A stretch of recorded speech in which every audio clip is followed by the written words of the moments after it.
officer and combat veterans advocate for veterans. I'm Paula Kemp, founder and president of Veteran Sisters. My military service that got me started in all of this began in 1968. I had lost a friend in Vietnam and thought I had to go, so I did. I was married and had a child, and I volunteered anyway. I ended up in the Army, and in 11 months I was an airborne ranger, staff sergeant E6, off to Vietnam. I served my 12 months there. I was fairly well decorated, if you will, Silver Star, Bronze Star, Air Medal, those kinds of things. I got out of the service and tried to go back to work, couldn't get my old job back because I had a hearing loss and other issues. So I had to take a different job. Ended up in a oil refinery, then found myself in the car business and ended up burying my father at a young life. He was a World War II veteran and he died. My mom needed help with the claim and I began to help her in 1979. Finding out that I had much of the same problems as my own father and I was helping my mother with her claim, I realized I was one of those, PTSD guy. And there was no one around to help. I was off on my own. I couldn't figure out the paperwork. I didn't know the rules. I didn't know the jargon. I didn't know what they were looking for as I went for help, totally on my own. And I swore as I was going through the process, if I ever finished, that I would start helping other veterans with their claims. It was just something that needed to be done, and I found something I was good at. I enjoyed it. I enjoyed it a lot. I started this plight about 1995 and never looked back. I loved changing other people's lives. I loved getting involved with them and their families, learning about them, learning about the things they went through. For a long time in my military life, I thought that I was doing the most dangerous job out there and the war was all about me and guys like me, and that was the farthest from the truth. It takes everybody effort in a war, and I learned that everybody needs recognition. A lot of veterans do the job, but they get no recognition, and that causes problems in and of itself. We have exposures, chemical exposures, we have other injuries, hearing losses, we have emotional traumas, PTSD, depression, lots of things that we have to face we know nothing about. Most of us were young kids when we started, and now here we are trying to battle our way through life and be accepted in the community and in society. But where do we turn for that help? If we go to the VA, they'll put us off. If we go to the VA, they'll deny us. If we go to the VA, they'll give us some kind of hocus pocus that they have a new snake oil. And it's every week. It's not every month or every year. Every week they come up with a new claim of being able to cure everything with one pill. It's this pill and that pill and the next pill and this shot and that shot and this medication and this meditation, this song. Play this music and you go to sleep. It's crazy. So the process is quite confusing. Where do you begin, with paperwork or with people? And what I found was if you could get close to the person and have enough time with them to hear their story really told us where we were going to begin. And like Paula here, Paula came to me looking for someone to help. She'd already been involved in her claim. She'd already educated herself a little bit, and she knew that the help she was getting wasn't right. She knew it wasn't quite correct.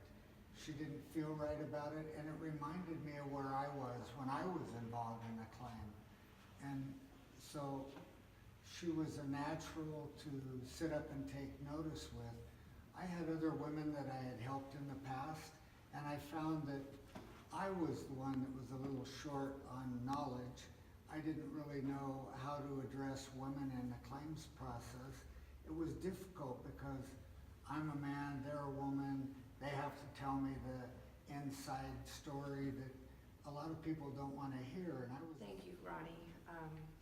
Yes, you know, when we met, I was very much struggling. I was in the darkness with the claims process. Had been battling, I want to say a year or two before I finally found you. And thanks to Fast Eddie and the biker club here, the American Legion Riders, having a ride, and that was what invited me to come out and get to meet you guys. So that was pretty awesome. As you know, I was a combat photographer in the Navy, and I started off as a reservist. So I was a mother with 3 children, and when my youngest started kindergarten, I decided that it was my turn, and I didn't want to just sit at home and do nothing, so I went and investigated the reserves, and the Navy took me, even though I was an old lady, and I had to jump through some hoops in order to make that happen, but I was determined, and I told my husband at the time, I said, I'm joining, you can handle the kids 1 weekend a month and 2 weeks out of the year, and off I went. So I did pretty well on the exams, the MEPs and all that, and got to kind of pick what I wanted to do. And I had done some modeling when I was younger and thought, yeah, I'll be a photographer, and not knowing that it was a combat photographer position. That's hilarious because I knew nothing about the military and decided to be a combat photographer. So it actually ended up being a duck to water. I absolutely loved it.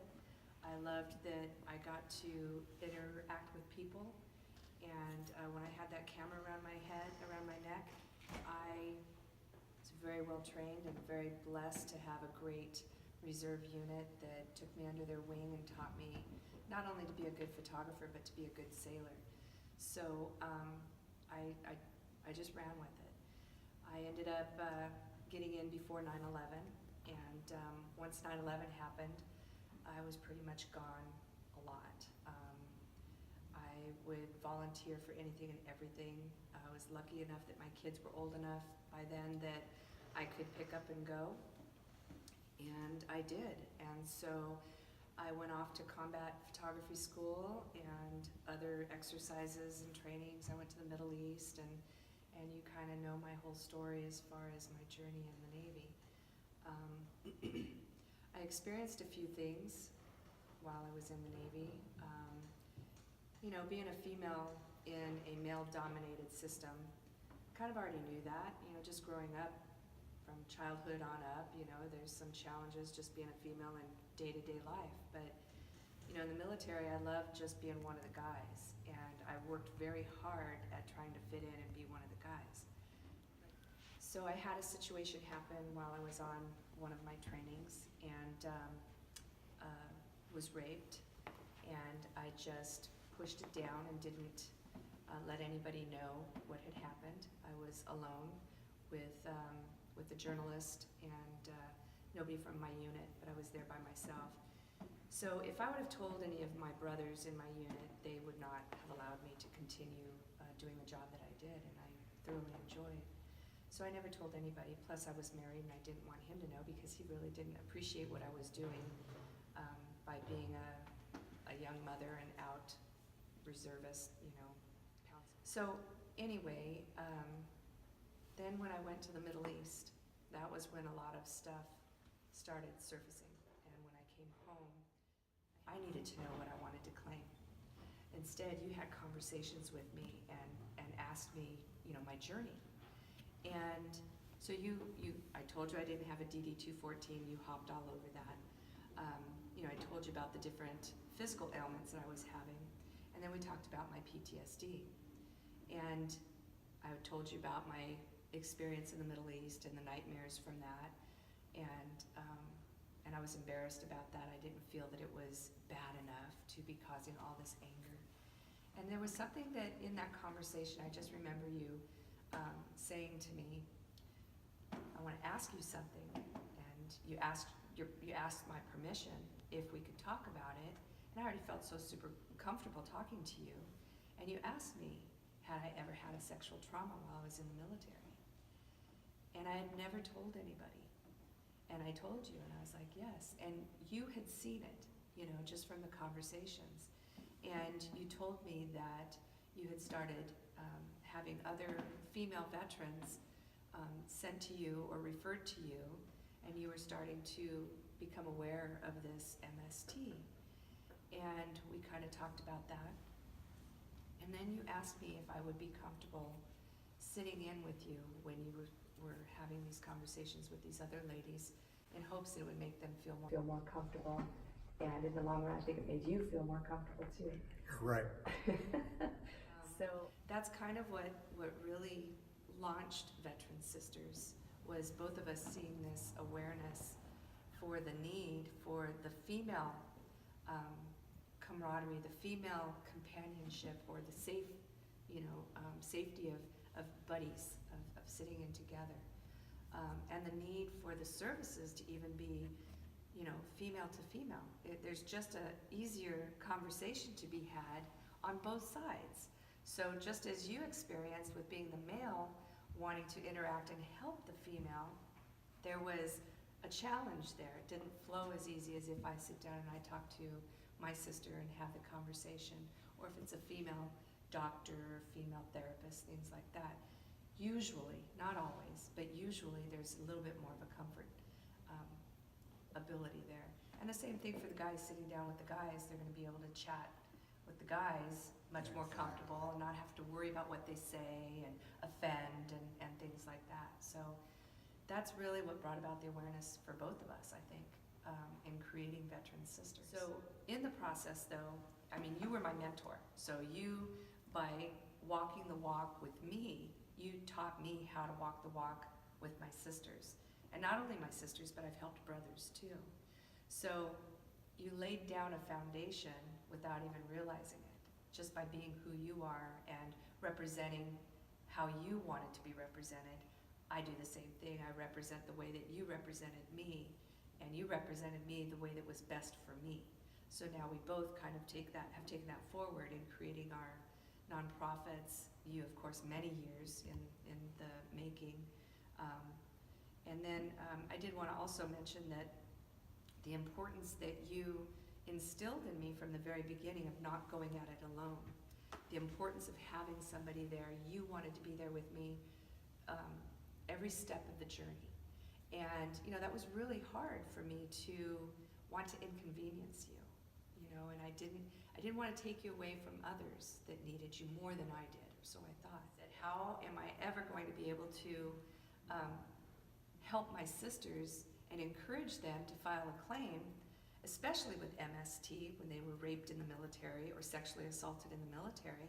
How am I going to support them to come forward and file a claim in a system that is going to assault them again? And you were so good at that with sharing with me once again the importance of not quitting, because you always picked me up and kept me going every time I got a denial.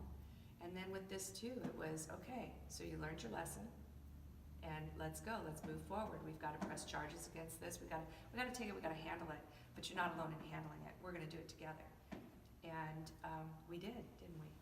Yeah. Yes, we did. He's in hot water right now and going through a legal system, and will never touch another veteran again. And that's because of the strength of knowing that you were there for me, and now that we get to be there for Veteran Sisters, and your organization as well, with Veterans Paying It Forward, which is really, we're just a family together, moving forward and helping our veterans.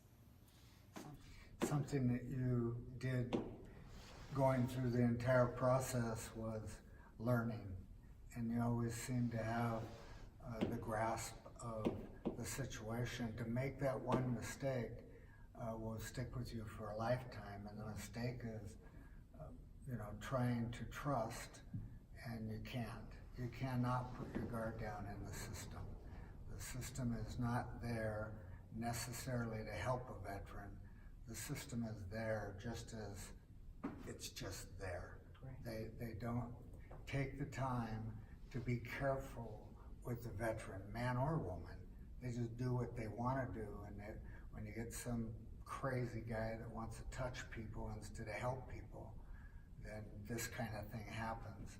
And we have it in other areas as well, just telling the truth about what's wrong with the veteran.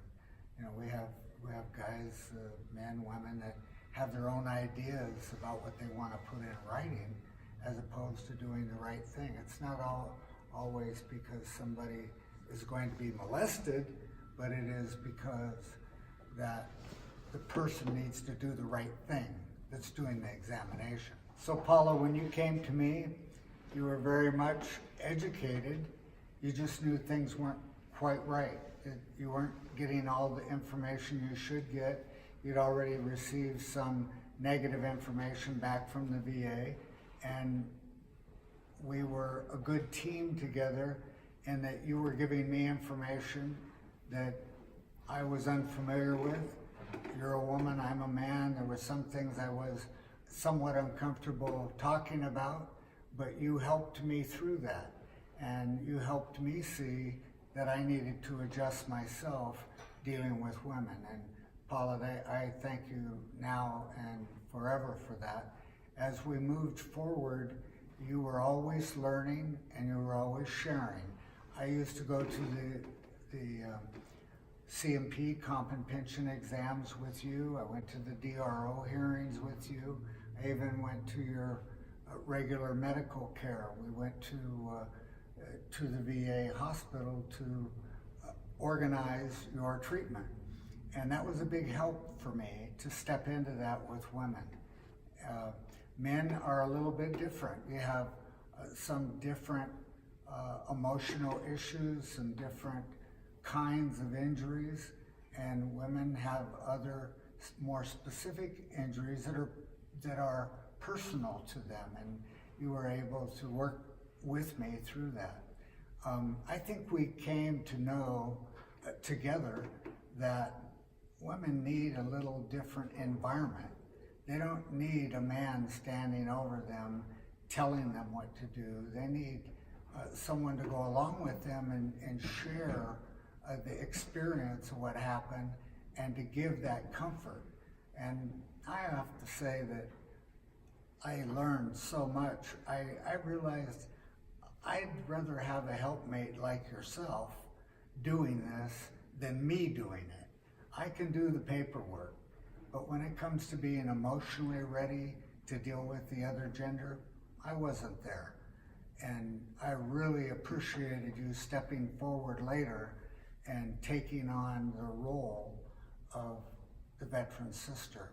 And it's heartwarming to know that I didn't just help change one life, I helped probably thousands. As you learned in that error by going to an examination without somebody accompanying you, we ran into some strange fellow that wanted to touch instead of help people.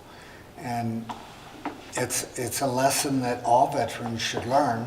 It's not that we would or should expect to be molested by going in to an interview for your examination, but there are other things that can happen. The person doing the examination might have a preconceived idea about what they want to put in paper, and there should be a witness. You know, the examiner can literally put down anything they want to, and the veteran needs a witness. They need to have someone back them up that this wasn't said or that wasn't said or this was said. It needs to be there, and that's the reason that we have this system for the veterans. We need to explain and educate the veteran as they go so they can pay it forward and help someone else. I think it makes a difference too when it's another veteran, because when it's a family member, it's a little harder. You know, it's too personal. Not that if that's all that they can take with them, then that's equally as important. But I think when it's another veteran, especially when they've been through that, that's what makes a world of difference, at least for veteran sisters. Don't you find it the same? I do very much so. I love with all my heart being able to help a veteran. And Me the too. fact that you have helped me be able to reach out and help women veterans, it does my heart good. I've seen the space, I've seen the distance between the women and the men in the military. I didn't see it because I served with women, but I've seen it since being out of the military. There's quite a gap. And then when they get out and have a problem, there's even more of a gap. Absolutely. Women are put on the back burner all through our military and through the VA. And when they get into the private sector of life, they're preyed upon even more. Right. They become the victim and the easy to get to victim. Right. So, Well, hopefully we get to make a difference in that. I know, I like what you said about, that you've helped so many, but by helping me as just one, you've helped hopefully many, many thousands in the future. I hope so. I really believe that Veteran Sisters is going to make that difference. It's going to help fill that gap, bring all the services to the veteran, the female veteran and the male veterans alike. So I think it's just bringing that love. thank you. You're welcome. Thank you. Beautiful.